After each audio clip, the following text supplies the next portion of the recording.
Hello friends, मैं वैशाली स्वागत करती हूँ आप सभी का आपके अपने प्लेटफॉर्म एग्जाम जंक्शन पे। CTET July 2024 paper 1 and paper 2 आपका कंप्लीट हो चुका है।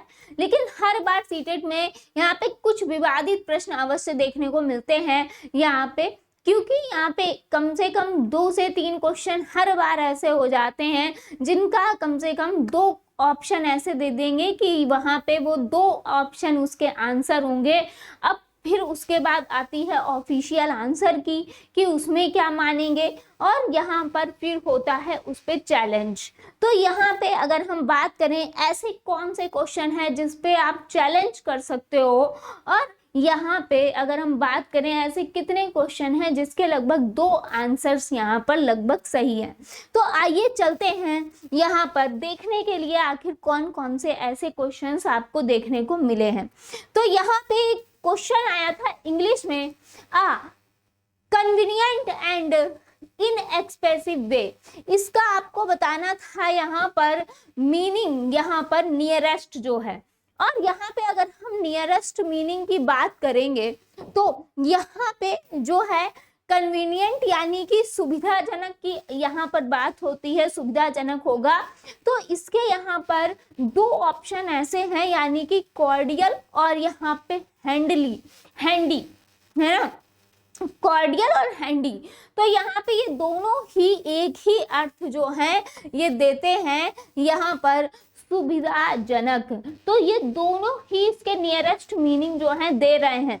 अब पता नहीं है कि भाई 2 होगा या 3 होगा, या यहाँ पे ऑफिशियल आंसर की में ये लोग क्या मानेंगे, या फिर ये दोनों पर ही यहाँ पर नंबर देंगे। तो ये क्वेश्चन ऐसा है जो कि आपका दोनों ही यहाँ पर ऑप्शन जो है वो बिल्कुल सही है। नेक्स्ट अगर हम बात करें, एक क्वेश्चन आया है यहाँ पे सीडीपी में कि हेंज की दुविधा को पेश किए जाने पर अरुणिमा ये तर्क देती है कि कानून इन परिस्थितियों के लिए स्थापित नहीं किया गया था। इस स्थिति में दवा लेना वास्तव में सही नहीं है, लेकिन यह उचित है। तो लॉरेंस कोहलवर्ग के सिद्धांत के अनुसार अरुणिमा नैतिक विकास की कौन सी अवस्था में है।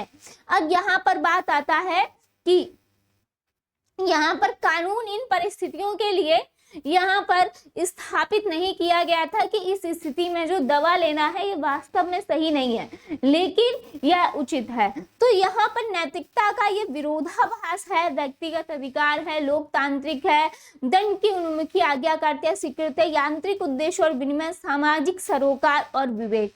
अब यहाँ पे जो बात आती है, क्योंकि नैतिक विकास की कौन सी अवस्था है यहाँ पे ये कहा गया था। अब इसमें कहीं ना कहीं जो है वो थोड़ा डाउट बन रहा है कि आखिर इसमें जो आपका माना जाएगा वो कौन सा माना जाएगा।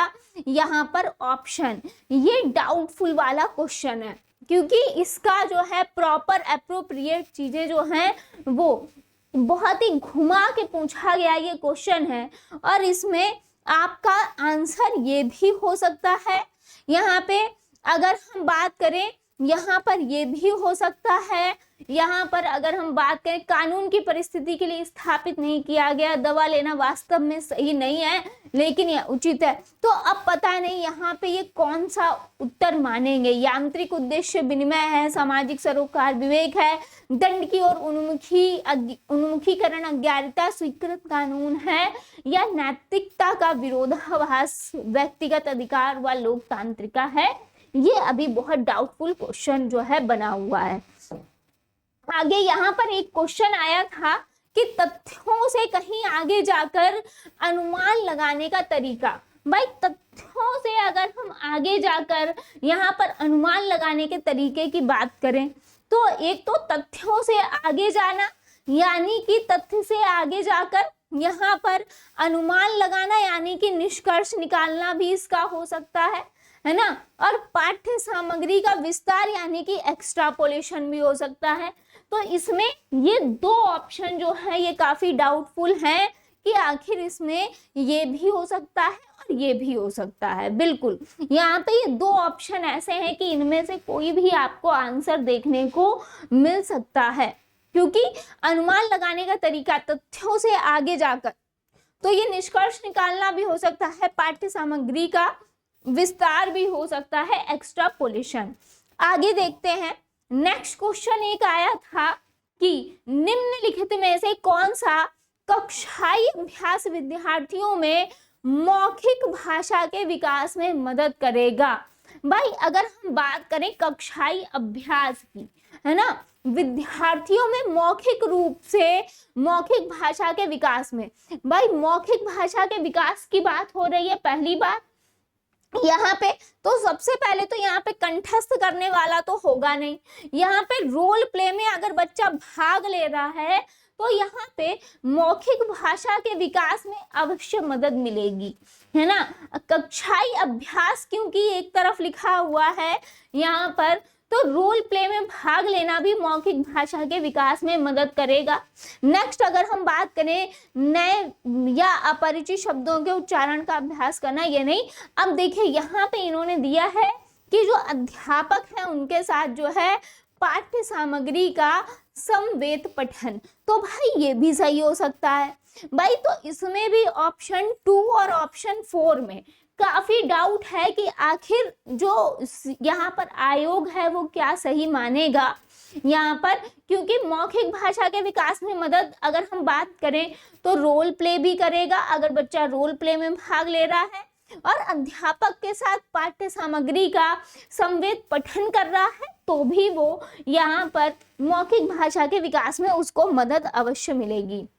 नेक्स्ट क्वेश्चन क्या है कि यह अधिगम का एक प्रकार है जिसमें बच्चे का उच्च स्तरीय मानसिक प्रक्रियाएं